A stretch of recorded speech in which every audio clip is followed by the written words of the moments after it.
जय श्री श्याम दोस्तों। उम्मीद करती हूँ आप सब लोग अमेजिंग होंगे, एनर्जेटिक होंगे और इन्जॉय कर रहे होंगे अपनी लाइफ को।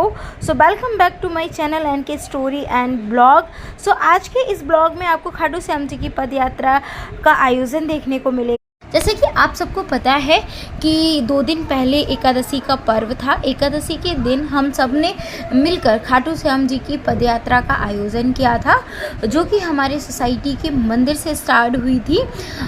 बड़ौदा में एक बहुत ही प्यारा शानदार मंदिर है खाटू श्याम जी का, जो हमारे घर से लगभग 17 से 18 किलोमीटर दूरी पर पड़ता है। तो हमने खाटू श्याम जी की पदयात्रा का आयोजन अपने घर से, अपने सोसाइटी के मंदिर से खाटू श्याम जी के मंदिर तक का किया था। इसमें हम डीजे, खाना पानी, बच्चे, बड़े और फीमेल्स भी थी। सभी लोग मिलजुल कर खाटू श्याम जी की पदयात्रा का शुभारंभ किया। खाटू श्याम जी की पदयात्रा में एक झांकी तैयार की गई थी खाटू श्याम जी की, जो हमारे साथ साथ खाटू श्याम जी की पदयात्रा में गई थी मंदिर तक। हमारे इस झांकी को ले जाया गया था साथ में। जैसे कि आप देख सकते हो कुछ लोग झांकी को लेकर जा रहे हैं। बहुत ही प्यार से सजाया गया था। बहुत ही सुंदर झांकी तैयार की गई थी। तो इस झांकी को हम लोग साथ साथ लेके गए थे एंड हमने अपनी पदयात्रा लगभग 3:30 बजे स्टार्ट करी थी। दोपहर के 3:30 बज रहे थे। 3:30 बजे हमने पदयात्रा स्टार्ट करी और जो मंदिर तक का सफ़र था वो हमने लगभग 9:30 बजे तक कंप्लीट किया था। 9:30 बजे के अराउंड हम मंदिर में पहुंचे थे। हम सब लोग साथ साथ चल रहे थे। बच्चे भी थे, बड़े भी थे। बच्चों के लिए स्पेशल व्यवस्था भी थी। कई सारी गाड़ियां हमारे साथ चल रही थी, जिनमें कुछ गाड़ियों में खाना पानी था, लाइक खिचड़ी, हलवा, कोल्ड ड्रिंक, आइसक्रीम, सारी चीज़ों की व्यवस्था थी। साथ साथ जो बच्चे पैदल चलना चाहते थे कुछ देर पैदल चलते थे, कुछ देर गाड़ी में बैठते थे और जैसे उनको मस्ती करना होता था तो वो जो लोग भी थक जाते थे तो गाड़ी में बैठते थे। साथ में डीजे साथ में चल रहा था, गुलाल था, झंडे थे। बहुत ही मस्ती करते हुए आनंदमय माहौल क्रिएट किया गया था। बहुत ही आनंदमय माहौल था। वहाँ पे हम लोग नाचते गाते झूमते होली खेलते हुए जयकारे लगाते हुए इस पदयात्रा को कंप्लीट कर रहे थे। पदयात्रा का आयोजन, जो पदयात्रा का आनंद ले रहे थे।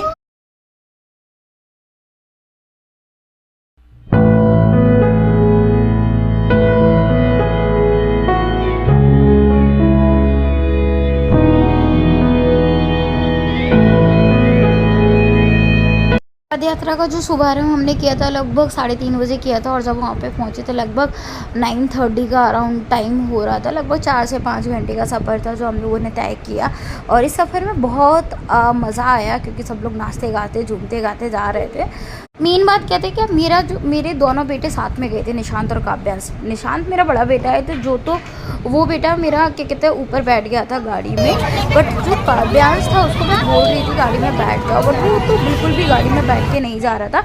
वो कह रहा था कि अगर हम जाएंगे तो मतलब मैं तुम्हारे साथ ही पैदल चलूँगा। वो बिल्कुल भी गाड़ी में नहीं बैठ रहा था। तो हमारे साथ ही पैदल चलते चलते नाचते यहाँ देखो हम लोग गरबा कर रहे हैं। बीच में जब हम लोग नाश्ता पानी करने लगते थे ना, थक जाते थे, आराम करते थे, तो हम वहीं रोड में लाइक गरबा स्टार्ट हो गया था, तो हम सब लोग गरबा करना स्टार्ट कर दिया था।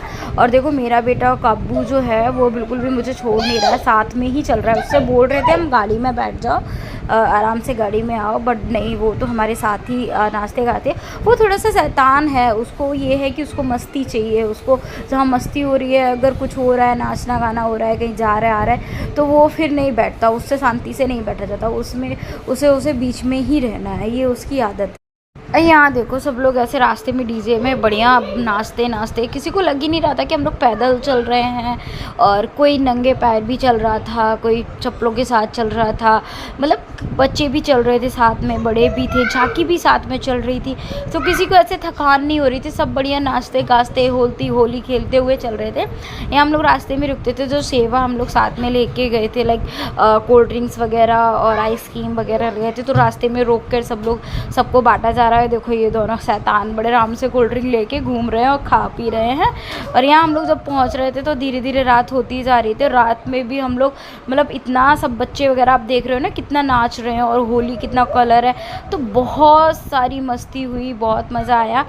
बस मैं इतना कहूँगी, देखो अगर आप ऐसे कार्यक्रम में जाते हो और वहाँ जाके मस्ती, तो एक अलग चीज़ है, पर जो सुकून मिलता है, जो शांति मिलती है, मन को जो संतुष्टि मिलती है ना, वो अलग ही लेवल की होती है। क्योंकि आप जब ऐसे धार्मिक कार्यों में जाते हो ना, आप जहाँ मतलब पद यात्रा में जाओ, हम लोग ये साल में एक बार जाते हैं, तो हम लोग ये दूसरा टाइम था जो हम पद यात्रा में गए थे। बहुत मज़ा आया था। लास्ट में कुछ 5 से 10 मिनट ऐसे रह गए थे कि जहाँ पे हम पे बिल्कुल चला नहीं जा रहा था, बिकॉज काव्यांश मेरे बिना बैठ नहीं रहा था। तो हम लोग गाड़ी में बैठ गए एंड वहाँ पे भी सब लोग मतलब नाचने गाने लगे थे, तो हम लोग थोड़ी देर के लिए गाड़ी में बैठ गए थे। तो जब भी आप ऐसे कार्यक्रम में जाओ तो ज़्यादातर हो सके तो अपने बच्चों को हमेशा साथ में लेके जाओ, क्योंकि जब हमारे बच्चे हमारे साथ में जाते हैं, आप देख लोगे यहाँ पर हम लोग मंदिर में पहुँच गए तो मेरे बच्चे फेरी लगा रहे हैं जब, तो पैर छूते हुए जा रहे हैं बिना कहे, है ना। झंडे हैं उनके भी पैर छू रहे हैं, तस्वीरें हैं उनके भी पैर छू रहे हैं। मतलब मेरे बच्चे दोबारा गए हैं पद यात्रा में। पहले भी साल भर पहले, एक साल पहले भी हम लोग मंदिर की पद यात्रा पे गए थे। सेम पद यात्रा सेम डे था, तो वो लोग हमारे साथ गए थे। तब काव्यांश थोड़ा सा छोटा था तो मैं गोदी में लेके ही गई थी, है ना। तो जब बच्चे साथ में जाते हैं तो सारी चीज़ों को देखते हैं, हमारी संस्कृति को, हमारे धर्म को समझते हैं, मंदिर को समझते हैं, भगवान को समझते हैं। जैसा हम करते हैं वैसा वो देखते हैं और वैसे ही वो समझते हैं। मैं देखो मंदिर में ना बहुत सारी भीड़ थी, तो मैंने जो वीडियो बनाया था वो साइड से बनाया था, क्योंकि जब बीच में थे तब तो मोबाइल निकालने का टाइम ही नहीं था। मंदिर से बाहर निकले, और जब मंदिर से बाहर निकले तो हम लोग इतना थक गए थे। हमें जिस गाड़ी से वापस जाना था, क्योंकि जो प्रसाद वाली गाड़ी आई थी उन्हीं से वापस जाना था, हमें जिस गाड़ी से जाना था वो गाड़ी लेके कहते प्रसाद था तो बट रहा था। तो हम लोग फिर वहाँ पे लाइक नीचे धरती में ही बैठ गए। और जब गाड़ी में तभी बैठते जब प्रसाद खाली हो जाता। तो जब गाड़ी में बैठे तो गाड़ी में बैठने की हम लोगों की हिम्मत नहीं थी, हम लोग बढ़िया खड़े होकर हवा लेते हुए जा रहे थे। मेरे बच्चों को देखो, ये तो दोनों आगे बोनट में ही बैठ गए थे, सब लोग खड़े हुए हवा लेते हुए जा रहे थे, क्योंकि पैरों में बहुत दर्द था। बैठते तो फिर वही दर्द होता, तो इसलिए सब लोग खड़े खड़े जा रहे। ये भी अलग आनंद।